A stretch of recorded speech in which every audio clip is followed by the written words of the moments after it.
नमस्कार दोस्तों, स्वागत है आप सभी का ऑब्जेक्टिव सेंटर पर। दोस्तों आज हम लोग यहाँ पर पढ़ने वाले हैं एनसीएल हेम ऑपरेटर का। दोस्तों जो हम लोगों का क्लास चल रहा था उसमें दोस्तों हम लोगों ने बहुत सारा टॉपिक कवर कर लिया था। जैसे कि यहाँ पर मैंडेटरी जो साइन था वो हम लोगों ने पढ़ लिया था, और यहाँ पर कास्मेटरी साइन और इंफॉर्मेटरी साइन इन सभी को दोस्तों हम लोगों ने पढ़ लिया था। अगर आप लोग उसको नहीं पढ़े हैं तो डिस्क्रिप्शन बॉक्स में आपको प्लेलिस्ट का लिंक दिया गया है, आप लोग जाके वहां से पढ़ सकते हैं। ठीक है, बाकी दोस्तों यहाँ पर देखिए, अब हम लोग जो टॉपिक शुरू करने वाले हैं यहाँ पर शुरू करेंगे दोस्तों। हेम ऑपरेटर का जो अगला टॉपिक है वो यहाँ पर है हम लोगों का दोस्तों यहाँ पर डॉक्यूमेंट आरसीडीएल इंश्योरेंस पीयूसी। ठीक है, इस टॉपिक पर दोस्तों हम लोग पूरा का पूरा क्वेश्चन पढ़ने वाले हैं। यहाँ पर जो आपको मोटर व्हीकल एक्ट बेसिक के अंतर्गत आपका आने वाला है डॉक्यूमेंट आरसी डीएल इंश्योरेंस और पीयूसी के बारे में। ठीक है, और दोस्तों वीडियो शुरू करने से पहले मैं बता दूं कि जो भी छात्र हैं एनसीएल हेम ऑपरेटर के, अगर वो दोस्तों कहीं से अगर पढ़ रहे हैं तो आप लोगों को दोस्तों अपने आप को परखने के लिए आप लोगों को टेस्ट देना काफी जरूरी है। इसलिए आप लोगों को करना क्या है, आप लोगों को गूगल प्ले स्टोर से ऑब्जेक्टिव सेंटर ये जो दोस्तों एप्लीकेशन है, आप लोगों को इसको इसी नाम से सर्च करके डाउनलोड कर लेना है। प्ले स्टोर से जैसे ही आप लोग ऑब्जेक्टिव सेंटर एप्लीकेशन डाउनलोड कर लेंगे, या फिर यहाँ पर देखेंगे नीचे आपको मिल जाएगा जो ये लोगो है ना, इसी नाम से आप लोग प्ले स्टोर पर सर्च कर लीजिएगा। ठीक है, इसके बाद ऑब्जेक्टिव सेंटर जैसे एप्लीकेशन डाउनलोड हो जाता है, इसके बाद ओपन करेंगे, वहां से आपको रजिस्ट्रेशन करके आप अपना एप्लीकेशन में लॉगिन हो जाएंगे। इसके बाद दोस्तों आप लोगों का जो इंटरफेस है कुछ इस तरीके से आपको ओपन हो जाएगा। इसके बाद आप लोगों को देखिए करना क्या है कि ये जो आपको टेस्ट सीरीज का एक सेक्शन दिख रहा है, आप लोगों को इस ऑप्शन पर क्लिक करना है। इसके बाद यहाँ पर आपको जाना है यहाँ पर एनसीएल का, तीसरे नंबर पर आपको दिखेगा एनसीएल। एनसीएल में यहाँ पर आएंगे तो एनसीएल हेम ऑपरेटर टेस्ट सीरीज 2026 करके आ जाएगा यहाँ पर। ठीक है, तो आपको इस एनसीएल हेम ऑपरेटर टेस्ट को जैसे ही आप लोग ओपन करेंगे तो देखिए आपका एनसीएल हेम ऑपरेटर के टेस्ट के यहाँ पर देखिए 3 आपको प्रीवियस ईयर के क्वेश्चन पेपर और पीडीएफ और उसका टेस्ट मिलेगा सॉल्यूशन के साथ। और यहाँ पर फुल लेंथ टेस्ट भी आपको देखने को मिल जाएगा। और टॉपिक वाइज दोस्तों लगभग 25 से ज्यादा टॉपिक पर 50-50 प्रश्नों के आपको क्वेश्चन देखने को मिलेंगे। अच्छे तरीके से उसका व्याख्या भी किया गया है। बाकी जिन जिन टॉपिक पर आप लोगों का ये रहने वाला है, प्रत्येक टॉपिक पर वहां पर आप अपना देख सकते हैं। यहाँ पर इसका सिलेबस भी दे दिया गया है, 8 महीने की इसकी वैलिडिटी रहेगी टेस्ट की। ठीक है, बाकी जब आप लोग टेस्ट परचेज कर लेंगे, काफी छात्र ये कह रहे हैं हमारे पास कि सर हम टेस्ट परचेज कर ले, मेरा टेस्ट दिख नहीं रहा है। तो आप लोगों को देखिए अगर टेस्ट परचेज कर लेते हैं, इसके बाद यहाँ पर माई कोर्स का ऑप्शन दिखेगा। माई कोर्स वाले ऑप्शन पर क्लिक करेंगे तो यहाँ पर आपको एक टेस्ट सीरीज का दूसरे नंबर पर ऑप्शन आएगा, वहां से जाके आप अपना टेस्ट सीरीज देख पाएंगे। ठीक है, बाकी यहाँ पर आप लोग देखिए हम लोग जा रहे हैं क्वेश्चन पढ़ने। यहाँ पर देखिए मोटर व्हीकल एक्ट के बारे में हम लोग पढ़ेंगे। तो ये देखिए आपको एनसीएल हेम ऑपरेटर का ये जो टेस्ट है, अगर आप लोग इसको नहीं परचेज किए हैं तो ऑब्जेक्टिव सेंटर एप्लीकेशन डाउनलोड कर लिए, लॉगिन करिए। इसके बाद यहाँ पर कोई डाउट होता है आप लोग व्हाट्सएप नंबर ये जो दिया गया 8858688283, इस पर जाके आप अपना कांटेक्ट कर सकते हैं कोई भी अगर इशू आता है। यहाँ पर दोस्तों जो हम लोग क्वेश्चन पढ़ने वाले हैं ये पढ़ने वाले हैं motor vehicle act, RC, insurance and PUC. इस टॉपिक पर हम लोग पूरा क्वेश्चन पढ़ने वाले हैं। ठीक है, यहाँ पर दोस्तों देखिए सबसे पहले यहाँ पर प्रश्न कहा गया है what is the full form of RC in the context of motor vehicle, यानी कि मोटर वाहनों के संदर्भ में आरसी का फुल फॉर्म यहाँ पर पूछा गया है। तो दोस्तों देखिए जो आरसी का फुल फॉर्म होता है, इसका फुल फॉर्म होता है रजिस्ट्रेशन सर्टिफिकेट। क्या होता है? रजिस्ट्रेशन सर्टिफिकेट होता है। ठीक है, तो काफी जितने भी ये वाहन होते हैं, जब भी आप अपना गाड़ी परचेज करते हैं तो वहां पर दोस्तों उसका रजिस्ट्रेशन सर्टिफिकेट जरूर बनाना पड़ता है। तो वही यहाँ पर इसका फुल फॉर्म पूछा गया था। ठीक है, यहाँ पर देख सकते हैं आरसी का अर्थ है रजिस्ट्रेशन सर्टिफिकेट, पंजीकरण प्रमाण पत्र होता है। यह एक आधिकारिक दस्तावेज है जो साबित करता है कि आपका वाहन मोटर वाहन अधिनियम के अंतर्गत पंजीकृत है। ठीक है, इसके बाद देखिए दोस्तों यहाँ पर दूसरा क्वेश्चन है, कह रहा है कि मोटर वाहन अधिनियम जो 1988 है, इसकी किस धारा के अंतर्गत मोटर वाहन का पंजीकरण अनिवार्य है। यानी कि जो रजिस्ट्रेशन हम लोग करते हैं इसका अनिवार्य किस अधिनियम के या किस धारा के अंतर्गत बताया गया है। तो जो मोटर वाहन अधिनियम 1988 है उसमें जो धारा है जो ये बताता है कि मोटर वाहन का पंजीकरण अनिवार्य है, वो रहता है आपका धारा नंबर 39। ठीक है, तो सेक्शन 39 ये बताता है कि आप कोई गाड़ी लेते हैं तो उसका पंजीकरण कराना अनिवार्य है। ठीक है, देख सकते हैं यहाँ पर मोटर वाहन अधिनियम 1988 की धारा 39 के अनुसार किसी भी सार्वजनिक स्थान पर वाहन चलाने के लिए आपके पास पंजीकरण यानी कि रजिस्ट्रेशन होना अनिवार्य है। इसके बाद दोस्तों यहाँ पर देखिए तीसरा प्रश्न कह रहा है, यहाँ पर कह रहा है कि एक नए निजी गैर परिवहन वाहन के लिए पंजीकरण प्रमाण पत्र की वैधता अवधि क्या है। तो देखिए दोस्तों जब भी आप यहाँ पर किसकी बात कर रहे हैं कि रजिस्ट्रेशन सर्टिफिकेट ठीक है। तो रजिस्ट्रेशन सर्टिफिकेट जो होता है वो दोस्तों आपका 15 साल के लिए होता है। जब भी आप अपना बाइक खरीदते हैं, स्कूटी खरीदते हैं या कोई भी चीज खरीदते हैं, ठीक है, व्हीकल में, तो वो आपका वैलिडिटी जो रहती है वो आपका दोस्तों पंजीकरण प्रमाण पत्र की जो वैलिडिटी रहती है वो आपका 15 साल के लिए रहता है। बाकी इसके बाद आप उसको बाद में रिन्यू करा सकते हैं 15 साल के बाद ही, ठीक है, 5 साल के लिए। देखिए यहाँ पर बताएं, निजी वाहनों जैसे कि कार या बाइक के लिए आरसी शुरू में 15 वर्षों के लिए वैध होती है, तो 15 साल के लिए आपका बनाया जाता है, जिसके बाद इसे हर 5 साल में नवीनीकृत करना पड़ता है। तब आपको दोस्तों 5-5 साल पे आपको रिन्यू करवाना पड़ता है। वो रिन्यू तभी करते हैं जब आपके गाड़ी का कंडीशन देखेंगे, कंडीशन अगर आपका सही रहता है गाड़ी का, यानी कि ठीक ठाक हालात में चलता है, तो आपका 5 साल के उसकी वैलिडिटी बढ़ा दी जाती है। फिर इसके बाद अगर आपको वैलिडिटी बढ़ावाना है तो गाड़ी की जो मेंटेनेंस है वो अच्छे तरीके से रहना चाहिए, वो चलने योग्य होना चाहिए, ठीक है। किसी भी प्रकार का उसमें ऐसा ना हो कि वो उसमें आप अगर पेट्रोल डाल रहे हैं या कोई और गाड़ी है जिसमें डीजल डाल रहे हैं, वो ज्यादा प्रदूषित कर रहा है या फिर कुछ और उसमें डिफॉल्ट है, तो ऐसे वाहनों को वहां पर पंजीकृत नहीं किया जाता है, यानी कि उसको वैलिडेट नहीं किया जाता है, ठीक है। इसलिए 5-5 साल पे उसको वैलिडेशन करवाना अनिवार्य हो जाता है। बाकी यहाँ पर देखिए कह रहे हैं यहाँ पर पीयूसी का फुल फॉर्म पूछा गया है, कह रहे हैं यहाँ पर पीयूसी का अर्थ क्या है, तो देखिए पीयूसी का जो फुल फॉर्म होता है वो होता है पोल्यूशन अंडर कंट्रोल, ठीक है, पोल्यूशन अंडर कंट्रोल होता है। दोस्तों देखिए ये जो मैं टेस्ट पढ़ा रहा हूँ, ये मतलब वीडियो बता रहा हूँ, इसको आपको टेस्ट के रूप में यहाँ पर एप्लीकेशन पर दिया गया है, ठीक है। टेस्ट के रूप में दोस्तों डिटेल सोल्यूशन के साथ आपको मिल जाएगा, ठीक है। बाकी आप कहेंगे तो इसको पीडीएफ के रूप में भी मैं डाल दूंगा, ठीक है। बाकी ये टेस्ट है जो आपका टेस्ट के रूप में आपको पूरा का पूरा आपको मिल जाएगा, अच्छे तरीके से आप लोग इसको पढ़िएगा और इसी सेम व्याख्या के साथ आपको देखने को मिलेगा, अपने आप को जरूर पर रख लीजिएगा। अब देखिए यहाँ पर देखिए पीयूसी का फुल फॉर्म होता है यहाँ पर पोल्यूशन अंडर कंट्रोल होता है, प्रदूषण नियंत्रण में है। यह प्रमाणित करता है कि वाहन से होने वाला उत्सर्जन निर्धारित मानकों के भीतर है, ठीक है। इसके बाद देखिए दोस्तों यहाँ पर 5वां प्रश्न कह रहा है कि भारतीय सड़कों पर चलने वाले सभी मोटर वाहनों के लिए किस प्रकार का बीमा अनिवार्य है। तो सभी भारतीय सड़कों पर चलने वाले मोटर वाहनों के लिए जिस प्रकार का बीमा अनिवार्य होता है वो रहता है आप लोगों का third party insurance. Third party insurance सभी वाहनों के लिए अनिवार्य होता है, ठीक है।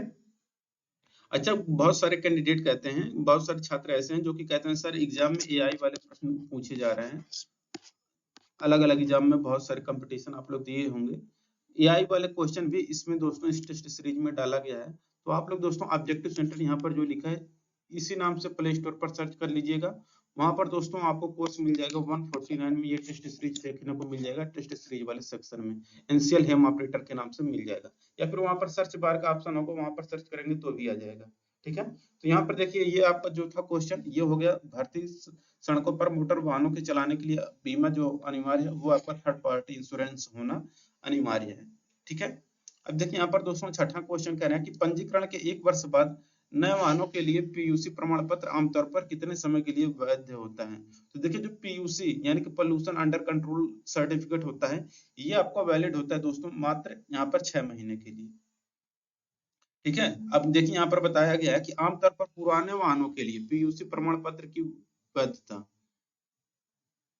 6 महीने की होती है, हालांकि BS4 या उससे ऊपर के वाहनों के लिए 1 साल भी हो सकता है, लेकिन सामान्यतः उत्तर 6 महीना माना जाता है, ठीक है। तो आपको ये भी याद रखना है कि आमतौर पुराने वाहनों के लिए पीयूसी प्रमाण पत्र की वैधता 6 महीने की होती है, हालांकि जो BS4 है यहाँ पर, तो BS4 या उससे ऊपर के वाहनों के लिए 1 साल की भी हो सकती है, लेकिन सामान्यतः उत्तर 6 महीने का माना जाता है, ठीक है। आप लोगों का ये हो गया। अब देखिए 7वां यहाँ पर प्रश्न कह रहा है कि एक परिवहन व्यावसायिक वाहन का पंजीकरण शुरू में कितने वर्षों के लिए वैध होता है। देखिए दोस्तों काफी ज्यादा मेहनत लगता है इसको टाइप करवाने में, ठीक है। तो आप लोग दोस्तों जरूर इस वीडियो को अपने दोस्तों के साथ शेयर करिए, इससे क्या होगा कि ज्यादा लोग इस पे जुड़ेंगे हमसे, तो हमारा भी यहाँ पर मोटिवेशन बढ़ेगा, ठीक है, कि आप लोगों के लिए ऐसे 50-50 क्वेश्चन मैं डेली एक एक टॉपिक पर लेकर आऊं, ताकि आप अपने आप को पहचान सकें, अपने आप को जान सके कि आपकी तैयारी कितनी है, ठीक है। तो यहाँ पर देखिए एक परिवहन व्यावसायिक वाहन का पंजीकरण शुरू करने में कितने वर्षों के लिए वैध होता है। तो देखिए यहाँ पर जो registration of A transport commercial vehicle is valid for how many year initially. तो ये जो दोस्तों रहता है ये आपका रहता है इनिशियली में, ये आपका 2 वर्ष के लिए रहता है, ठीक है। यहाँ पर देखिए बताया कि व्यवसायिक या परिवहन वाहनों का फिटनेस प्रमाण पत्र और पंजीकरण शुरू में कम अवधि आमतौर पर 2 साल के लिए होता है और इसे नियमित रूप से नवीनीकृत कराना पड़ता है। ठीक है। अब देखिए दोस्तों यहाँ पर 8वां प्रश्न क्या कह रहा है। 8वां प्रश्न यहाँ पर कह रहा है कि what is the fine for driving A vehicle without a valid insurance policy under the motor vehicle act 2019। ठीक है, यानी कि मोटर वाहन संशोधन अधिनियम 2019 के तहत वैध बीमा पॉलिसी के बिना वाहन चलाने पर जुर्माना कितना है। तो देखिए यहाँ पर दोस्तों जो आप लोगों का जुर्माना है वह आपका 2000 रुपए का, कितने का, 2000 रुपए का है। मोटर वाहन संशोधन अधिनियम 2019 के तहत वैध बीमा पॉलिसी के बिना वाहन चलाने पर जो जुर्माना है वो आपका 2000 रुपए का है। ऑप्शन नंबर यहाँ पर दोस्तों बी करेक्ट आंसर हो जाएगा। ठीक है, यहाँ पर देख सकते हैं कई नए नियमों के अनुसार बिना बीमा के वाहन चलाने पर पहली बार में 2000 रुपए का जुर्माना या 3 महीने की जेल हो सकती है।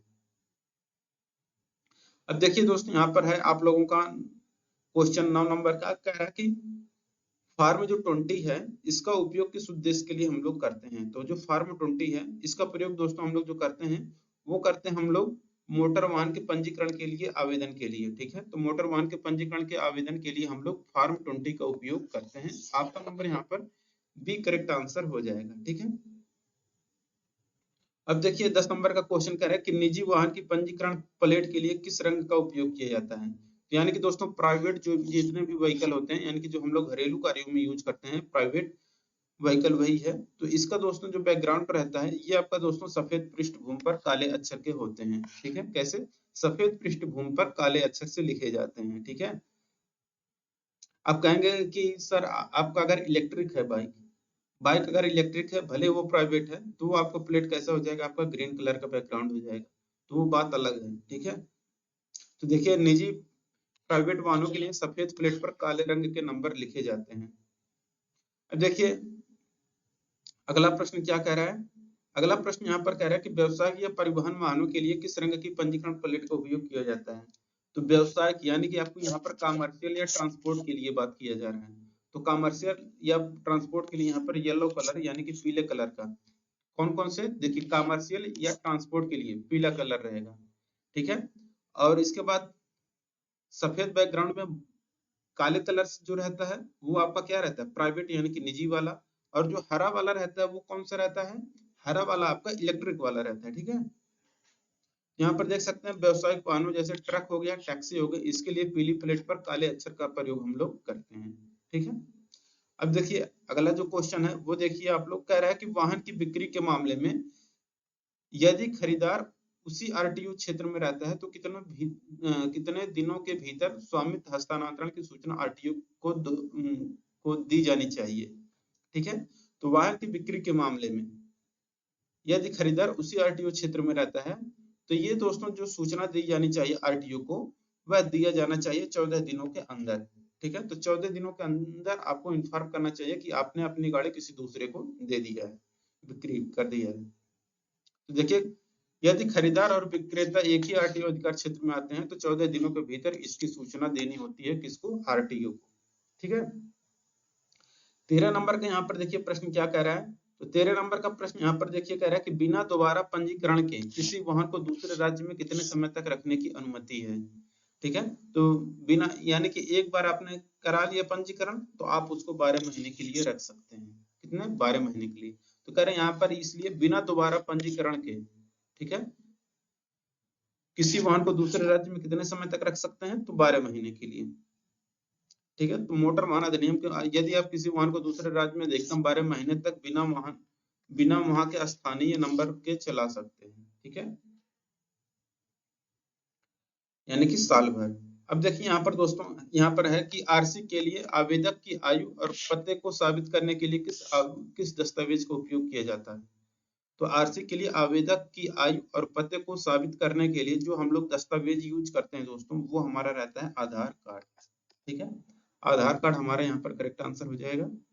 अब देखिए आधार कार्ड एक मान्य पता और पहचान प्रमाण पत्र है जिसका उपयोग आर्थिक पंजीकरण के दौरान किया जाता है।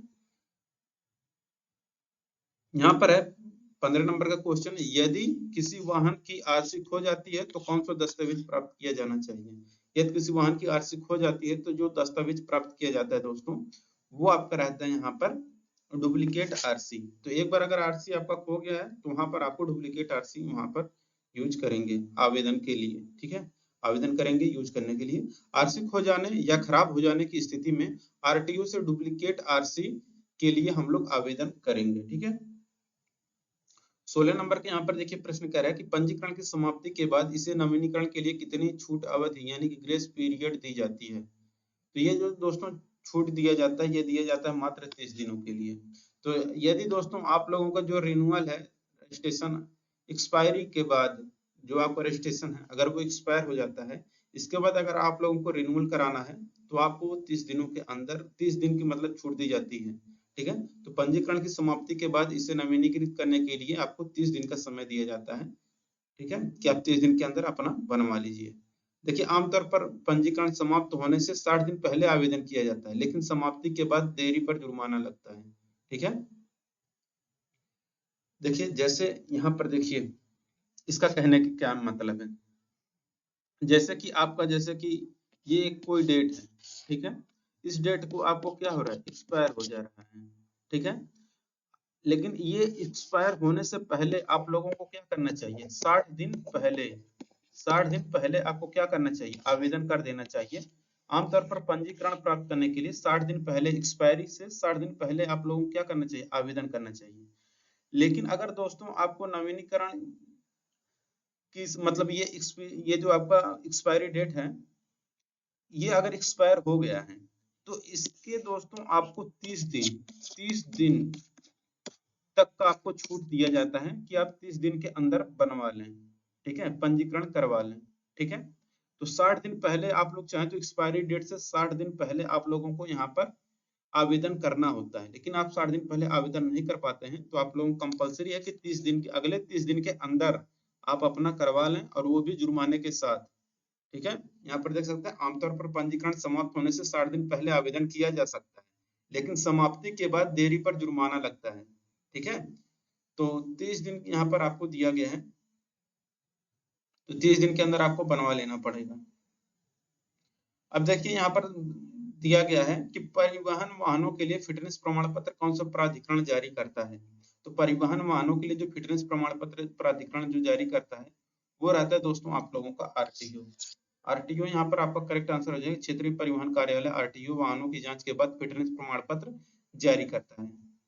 18 नंबर क्वेश्चन है कि इलेक्ट्रिक वाहनों के लिए पंजीकरण प्लेट का रंग क्या है। तो देखिए इलेक्ट्रिक वाहनों के लिए पंजीकरण प्लेट का दोस्तों जो रंग होता है वो दोस्तों हरा होता है। मैंने आपको ऊपर पहले ही बताया है कि जो इलेक्ट्रिक वाहन रहेंगे उसका जो बैकग्राउंड रहता है वो आपका हरा कलर यानी कि ग्रीन कलर का रहता है। यहाँ पर ऑप्शन नंबर बी करेक्ट हो जाएगा, ठीक है।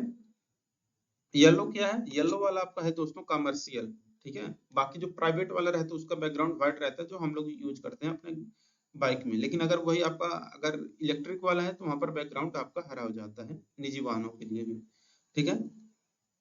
इलेक्ट्रिक वाहनों को बढ़ावा देने के लिए उनकी प्लेट का रंग कैसा होता है, हरा होता है, ठीक है। अब देखिए third party insurance cover which of the following, third party बीमा में किसको शामिल किया जाता है। तो देखिए थर्ड पार्टी जो बीमा होता है दोस्तों उसमें हम लोग दोस्तों जो शामिल करते हैं किसी अन्य व्यक्ति या संपत्ति को नुकसान या चोट को हम लोग शामिल करते हैं। तो थर्ड पार्टी ये रहता है कि किसी अन्य व्यक्ति या संपत्ति को नुकसान या चोट की पार्टी की बीमा को हम लोग शामिल करते हैं। अब देखिए दोस्तों अगला जो प्रश्न है कि 20 नंबर के यहाँ पर प्रश्न देखिए कह रहे हैं व्यापक यानी कि कॉम्प्रिहेंसिव बीमा में क्या शामिल होता है। तो कॉम्प्रिहेंसिव बीमा में थर्ड पार्टी और खुद का नुकसान दोनों शामिल होता है, ठीक है। तो थर्ड पार्टी और खुद का नुकसान दोनों शामिल होता है। अब देखिए कॉम्प्रिहेंसिव बीमा में वाहन का नुकसान जैसे कि चोरी हो जाए, आग लग जाए या कोई दुर्घटना हो जाए, और तीसरे पक्ष का जो दायित्व है दोनों शामिल होता है, ठीक है। 21 नंबर का क्वेश्चन यहाँ पर देखिए दोस्तों क्या कह रहे हैं, कह रहे हैं यहाँ पर कि वाहन के लिए अनापत्ति प्रमाण पत्र यानी कि नो ऑब्जेक्शन सर्टिफिकेट प्राप्त करने के लिए किस फर्म की आवश्यकता होती है। तो एनओसी प्राप्त करने के लिए दोस्तों वाहन के लिए एनओसी सर्टिफिकेट प्राप्त करने के लिए आप लोगों को फॉर्म नंबर 28 की जरूरत पड़ती है, ठीक है। तो फॉर्म 28 की जरूरत पड़ती है। तो दूसरे राज्य या जिलों में वाहन ले जाने के लिए आपको एनओसी सर्टिफिकेट फॉर्म नंबर 28 से भरा जाता है। ठीक है, इस बात को याद रखिएगा कि दूसरे राज्य या जिलों में अगर आपको वाहन लेकर जाना है तो वहां पर मतलब ज्यादा दिनों के लिए अगर लेकर जाना है तब, ठीक है, एनओसी सर्टिफिकेट वहां पर फॉर्म नंबर 28 भरा जाता है। अब देखिए PUC certificate should be carried in the vehicle in which form, वाहन में पीयूसी प्रमाण पत्र किस रूप में होना चाहिए। तो देखिए वाहन में पीयूसी प्रमाण पत्र जिस रूप में होना चाहिए वो रहता है दोस्तों आप लोगों का कि एक तो ओरिजिनल कॉपी और photo copy, sorry photo copy यहाँ पर जरूरी नहीं है, आपको ओरिजिनल दिखाना पड़ेगा। ठीक है, ओरिजिनल दिखाना पड़ेगा या फिर आप अपना डिजी लॉकर जो यूज करते हैं उस पर दिखा सकते हैं या यम परिवहन में आप दिखा सकते हैं। ठीक है, तो यम परिवहन या डिजी लॉकर पर डिजिटल रूप से आप दिखा सकते हैं। ठीक है, तो या तो आपके पास ओरिजिनल हो या फिर डिजी लॉकर में हो या एम परिवहन वाला प्रमाण पत्र हो, तो इस तीनों में से कोई भी आप लोग दिखा सकते हैं। अब देखिए 23 नंबर क्वेश्चन कह रहा है कि आरसी में कौन सी जानकारी दी होती है। आरसी मतलब रजिस्ट्रेशन सर्टिफिकेट, रजिस्ट्रेशन सर्टिफिकेट है तो इस पे कौन सी जानकारी दिया रहेगा। आप लोग देख सकते हैं यहाँ पर आरसी सर्टिफिकेट में आपका चेसिस नंबर, जैसे कि अगर आप लोग जो बाइक यूज करते हैं, जैसे ये आप लोगों का बाइक है, ठीक है, यहाँ पे ये इसका हैंडल अगर लगा हुआ है, ठीक है, बाकी ये आपका बाइक हो गया, ठीक है, अगर ये बाइक हो गया तो यहाँ पर देखेंगे, यहाँ पर ये जो रहता है, यहाँ पर ये डंडा रहता है जो यहाँ पर इसका जो चेसिस रहता है, इसी पर दोस्तों एक नंबर लिखा रहता है, इसी को हम लोग चेसिस नंबर बोलते हैं, जो कि उस गाड़ी का नंबर रहता है। ठीक है, प्रत्येक गाड़ी का अलग अलग होता है, इसी और चेसिस पर लिखा होती है आपका चेसिस नंबर रहता है, और उसी पर आपका इंजन नंबर रहता है और ईंधन का प्रकार रहता है एक। ठीक है, तो वो चेसिस नंबर, ईंधन नंबर और इसको टाइप ऑफ फ्यूल, ये सब उस पर लिखा जाता है। आरसी में ये सब जानकारी दी रहती है। ठीक है, तो ऑल ऑफ दिस यहाँ पर करेक्ट आंसर हो जाएगा, ऑल ऑफ द अबव। अब इसके बाद दोस्तों यहाँ पर देखिए आरसी में वाहन की चेसिस नंबर, इंजन नंबर और ईंधन का प्रकार, मालिक का नाम और पंजीकरण तिथि, ये सभी जानकारियां उसमें भरी रहती हैं। ठीक है, कौन कौन सा, एक तो आपका चेसिस नंबर रहेगा, इंजन नंबर, ईंधन का प्रकार, डीजल है या पेट्रोल है वो, फिर मालिक का नंबर, फिर पंजीकरण तिथि कि ये होगा, रजिस्ट्रेशन डेट हो जाएगा, और इसके बाद ये सभी जानकारियां उसमें रहती हैं। ठीक है, अब देखिए कहा गया है कि यदि कोई वाहन दुर्घटना में शामिल है तो कानूनी दावे के लिए कौन सा दस्तावेज सबसे महत्वपूर्ण है। तो यदि वाहन दुर्घटना में शामिल है तो कानूनी दावे के लिए जो दस्तावेज होना चाहिए वो आपका इंश्योरेंस पॉलिसी, बीमा पॉलिसी होना चाहिए। ठीक है, अब देखिए यहाँ पर 25 नंबर का प्रश्न देखिए क्या कह रहा है। 25 नंबर का प्रश्न यहाँ पर दोस्तों कह रहा है कि वाहन पंजीकरण संख्या में आमतौर पर कितने अंक होते हैं। तो वाहन पंजीकरण संख्या में आमतौर पर दोस्तों होते हैं राज्य और जिला कोड को छोड़ करके। ठीक है, यहाँ पर पूछा गया है राज्य और जिला कोड को छोड़ करके जितने भी रहते हैं वो आपके 4 रहते हैं। ठीक है,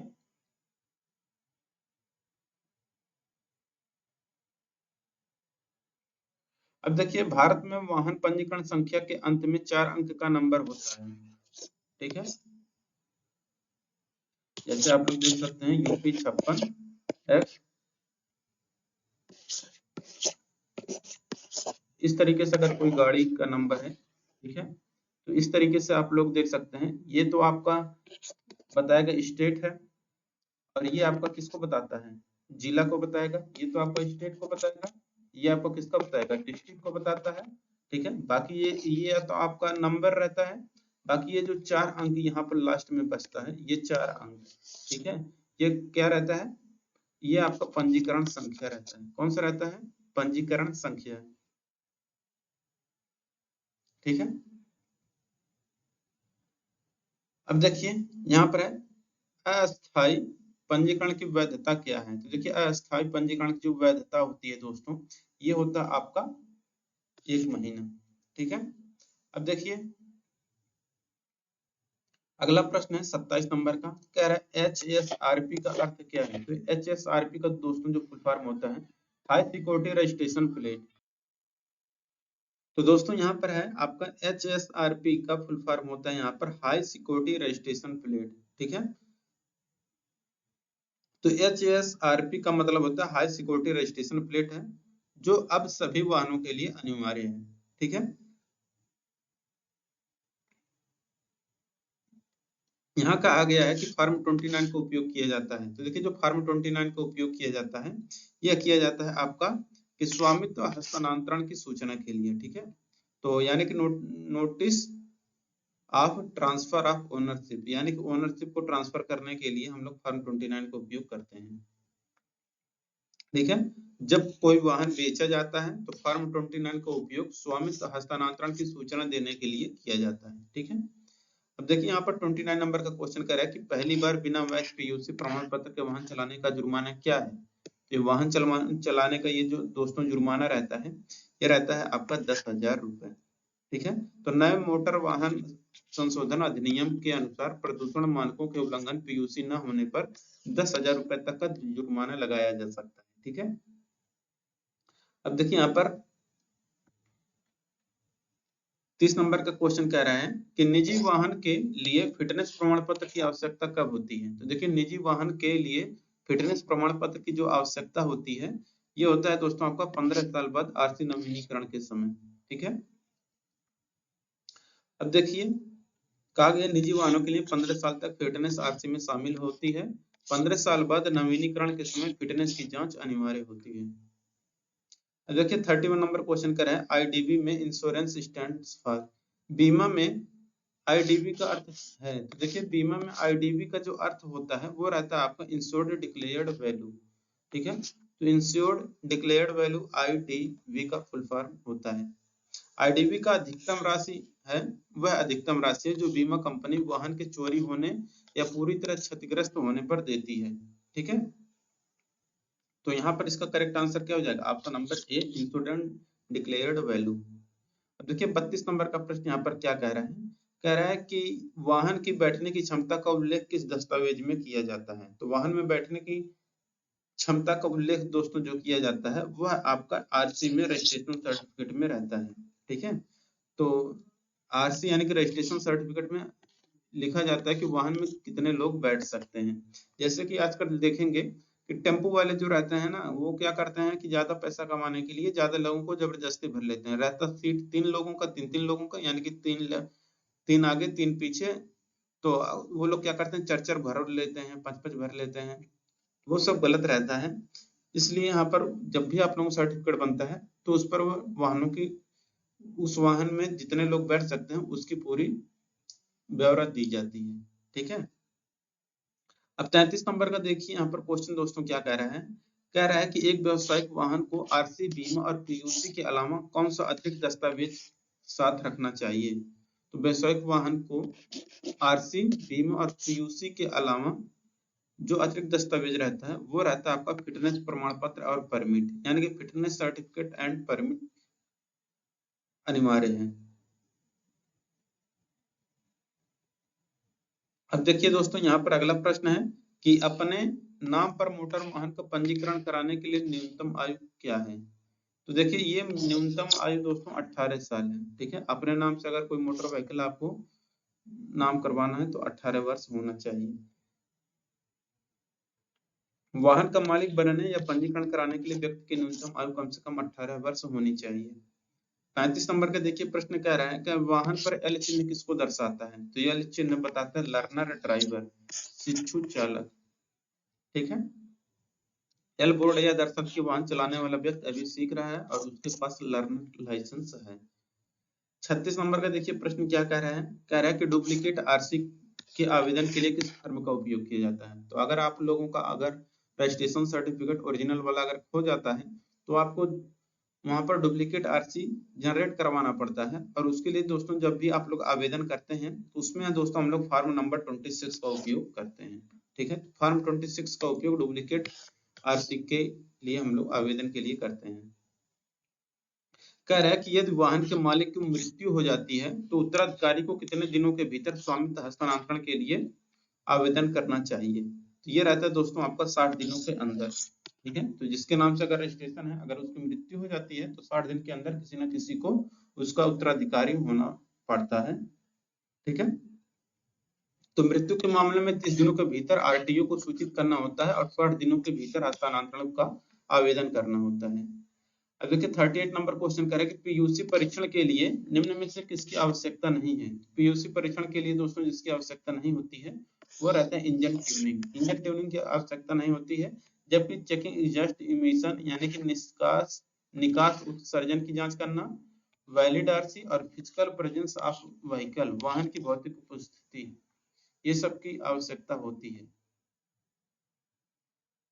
तो पीयूसी केंद्र केवल उत्सर्जन की जांच करता है, इंजन ट्यूनिंग कराना मालिक का काम है, केंद्र का नहीं। ठीक है।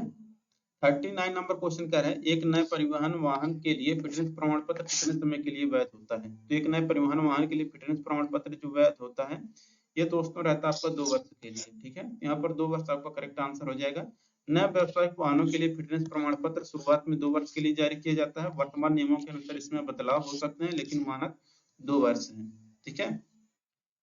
40 नंबर क्वेश्चन करें, शुरुआती 15 दिनों के भीतर निजी वाहन के लिए पंजीकरण प्रमाण आरसी नवीनीकरण की वैधता क्या है। तो शुरुआती 15 दिनों के बाद निजी वाहन के लिए पंजीकरण प्रमाण पर नवीनीकरण की जो वैधता होती है दोस्तों, ये आपका रहता है यहाँ पर 5 साल। ठीक है, तो 5 साल, तो 15 साल के बाद आरसी का नवीनीकरण कराना है यानी कि रजिस्ट्रेशन सर्टिफिकेट यानी कि फिर से रिन्यूअल कराना है, तो 5 साल के लिए फिर होगा। फिर अगर आपको करवाना है तो फिर से रिन्यूअल अगर कराना है फिर आपको 5 साल के लिए टाइम मिलेगा, फिर 5 साल के मिलेगा। ठीक है, अगर वो आपकी गाड़ी सही कंडीशन में है तो। अगर कंडीशन सही नहीं है गाड़ी का तो आपका वो रिन्यूअल नहीं होगा। ठीक है, तो यही बताया गया था कि निजी वाहनों के पंजीकरण का प्रमाण एक तो शुरुआती में पहले जब नया गाड़ी रहता है तो 15 साल के लिए बनता है। इसके बाद 15 साल जैसे कंप्लीट हो जाएगा आपको 5-5 साल के बाद अपडेट करवाना पड़ता है, रिन्यू करवाना पड़ता है। अब देखिए एमवी एक्ट की कौन सी धारा तीसरे पक्ष के जोखिमों के खिलाफ वाहनों के बीमा से संबंधित है। तो एमवी एक्ट की जो धारा तीसरे पक्ष के जोखिमों के खिलाफ वाहनों की बीमा से संबंधित होता है वो रहता है धारा 146। तो धारा 146 के तहत किसी भी मोटर वाहन का सार्वजनिक स्थान पर बिना बीमा के चलाना प्रतिबंधित है।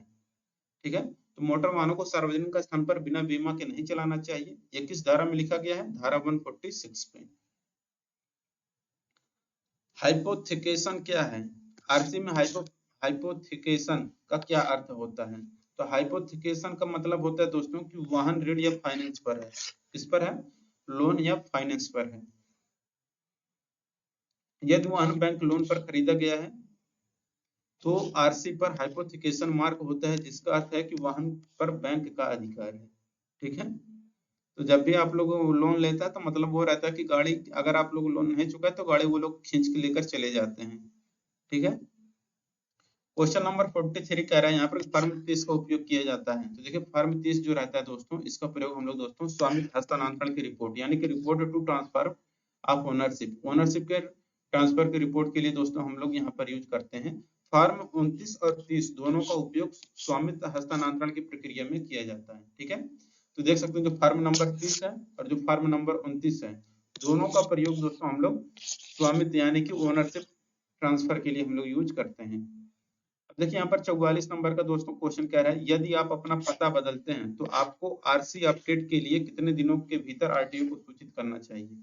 ये होता है दोस्तों आपका 30 दिन, 1 महीने के अंदर। पता बदलने के 30 दिनों के भीतर आरटीओ को सूचित करना अनिवार्य होता है। अब देखिए यहाँ पर दोस्तों 45 नंबर का प्रश्न कह रहा है कि नए नियमों के अनुसार ओवरलोड वाहन के लिए जुर्माना क्या है। तो नए नियमों के अनुसार ओवरलोडेड वाहनों के लिए जो जुर्माना होता है दोस्तों वो आपका रहता है 2000 रुपए प्लस आपका 2000 पर एक्स्ट्रा टन। ठीक है, सॉरी यहाँ पर देखिए एक तो आपका 20,000 लगेगा। ठीक है, अगर आप नए ओवरलोडेड वाहन है, ठीक है, तो वहां पर 20,000 तो आपको देना ही देना है, प्लस प्रति टन आपको 2000 रुपए और देना है। कितना, 2000 रुपए प्रति टन। ठीक है, 20,000 तो देंगे ही देंगे, प्लस 2000 रुपए प्रति टन आपको और एक्स्ट्रा जुर्माना देना पड़ेगा। ठीक है, ओवरलोडेड वाहन के लिए। तो ओवरलोडेड जुर्माना बहुत अधिक है, 20,000 रुपए मूल यानी कि ये तो फिक्स आपको देना है, प्लस जितना अतिरिक्त टन रहेगा, कितना अतिरिक्त वाले की बात किया जा रहा है, पूरे का नहीं, अतिरिक्त वाला जितना अतिरिक्त रहेगा उसके इस अतिरिक्त टन पर आपको 2,000 रुपए प्रति अतिरिक्त टन पर आपको देना है। ठीक है, तो देखिए क्वेश्चन नंबर 46 कह रहे हैं यहाँ पर, एक PUC certificate is not required for which type of vehicle, किस प्रकार के वाहनों के लिए पीयूसी प्रमाण पत्र की आवश्यकता है, यानी कि पोल्यूशन अंडर कंट्रोल। पीयूसी किसके लिए नहीं होगा, इलेक्ट्रिक वाहनों के लिए नहीं होगा, क्योंकि वो प्रदूषण करता ही नहीं है। तो यहाँ पर आपका इलेक्ट्रिक वाहन आपका करेक्ट आंसर हो जाएगा, क्योंकि इलेक्ट्रिक वाहनों में कोई भी निकास उत्सर्जन एग्जॉस्ट इमिशन नहीं होता है, इसलिए उन्हें पीयूसी की आवश्यकता नहीं होती है। 47 नंबर क्वेश्चन है कि चेसिस नंबर वाहन की किस हिस्से पर होता है, ये व्हीकल के फ्रेम पर होता है। तो व्हीकल फ्रेम आपका करेक्ट आंसर हो जाएगा, जो चेसिस नंबर होता है वाहन के फ्रेम पर लगा होता है। अब देखिए और भी नंबर है, यहाँ पर देखिए ये क्या हो रहा है। अच्छा अब देखिए दोस्तों, मैं आप लोगों को बता दूं, देखिए जो भी कैंडिडेट ऐसे हैं जो कि एनसीएल हेम ऑपरेटर का दोस्तों यहाँ पर टेस्ट सीरीज नहीं लिए हैं, आप लोग दोस्तों गूगल प्ले स्टोर से आप लोग ऑब्जेक्टिव सेंटर एप्लीकेशन डाउनलोड कर लीजिएगा। अब ठीक है, जिनको ये पीडीएफ चाहिए वो लोग भी दोस्तों क्या करेंगे, आप लोग क्या करिएगा कि ऑब्जेक्टिव सेंटर एप्लीकेशन डाउनलोड कर लीजिएगा। डाउनलोड करने के बाद दोस्तों आप लोगों को करना क्या है, यहाँ पर आपको एक टेस्ट सीरीज का सेक्शन दिखेगा, इस पे आप लोगों को क्लिक करना है। इसके बाद आपको जैसे क्लिक करेंगे टेस्ट सीरीज में, इसके बाद आपको एनसीएल वाले पे जाना है। यहाँ पर एनसीएल हेम ऑपरेटर टेस्ट 2026 दिखेगा, आप लोग इस पर क्लिक करेंगे, आपके सामने इसका पूरा ब्यौरा आ जाएगा, क्या क्या इस टेस्ट में उपलब्ध रहेगा नीचे आपको मिल जाएगा। बाकी एक टेस्ट आपको दोस्तों यहाँ पर फ्री दिया गया है, ठीक है, ये एक टेस्ट फ्री है, आप लोग इसको दे लीजिएगा। फिर अच्छा लगेगा तो टेस्ट लीजिएगा, अच्छा नहीं लगेगा तो मत लीजिएगा, ठीक है। जहां पर आपको दोस्तों कुछ स्टडी रिलेटेड मटेरियल भी आपको मिल जाएंगे और टेस्ट तो आपको मिलेंगे ही मिलेंगे, ठीक है। अब देखिए अगला जो प्रश्न है उसको हम लोग देख लेते हैं। और आप लोगों के लिए दोस्तों एक टेलीग्राम ग्रुप भी ओपन किया गया है, टेलीग्राम ग्रुप और व्हाट्सएप ग्रुप दोनों है, डिस्क्रिप्शन बॉक्स में लिंक है, उसको आप लोग ज्वाइन कर लीजिएगा। टेलीग्राम में अगर आप लोग दोस्तों अगर जाना चाहते हैं तो देखिए टेलीग्राम पर अगर आप लोग आएंगे तो यहाँ पर देखिए आपको एनसीएल इन्फॉर्मेशन नाम से ये टेलीग्राम चैनल है, इस अगर ग्रुप में नहीं जुड़े हैं देखिए 3156 छात्र हैं, इसमें जुड़ जाइएगा ताकि कोई भी अपडेट रहे समय से मिलता रहे आप लोगों को, ठीक है। बाकी 48 नंबर क्वेश्चन कह रहा है कि मोटर वाहन अधिनियम का प्राथमिक उद्देश्य क्या है। तो देखिए मोटर वाहन अधिनियम का जो प्राथमिक उद्देश्य रहता है वो रहता है कि यह सड़क यातायात को विनियमित करना और सुरक्षा सुनिश्चित करना। तो सड़क यातायात को विनियमित करना और सुरक्षा सुनिश्चित करना है, ठीक है, मोटर वाहन अधिनियम का प्राथमिक उद्देश्य। अब देखिए 49 नंबर क्वेश्चन क्या कह रहा है, कौन सा दस्तावेज वाहन की इंजन क्षमता की पुष्टि करता है। तो जो दस्तावेज वाहन की इंजन क्षमता की पुष्टि करता है वो रहता है आपका आरसी, ठीक है, इंजन की क्षमता सीसी का विवरण आरसी में दिया जाता है, क्यूबिक सेंटीमीटर, ठीक है, सीसी क्यूबिक सेंटीमीटर। कहते मेरा मेरा जो गाड़ी है 100 सीसी का है, कोई कहता है मेरा गाड़ी है 125 सीसी का, वही सीसी क्यूबिक सेंटीमीटर वो जो उसको वैल्यूम रहता है, ठीक है, उसकी बात करें तो ये किसके अंदर रहता है, ये आपका आरसी के उसके आरसी में उसके सीसी की पुष्टि की जाती है।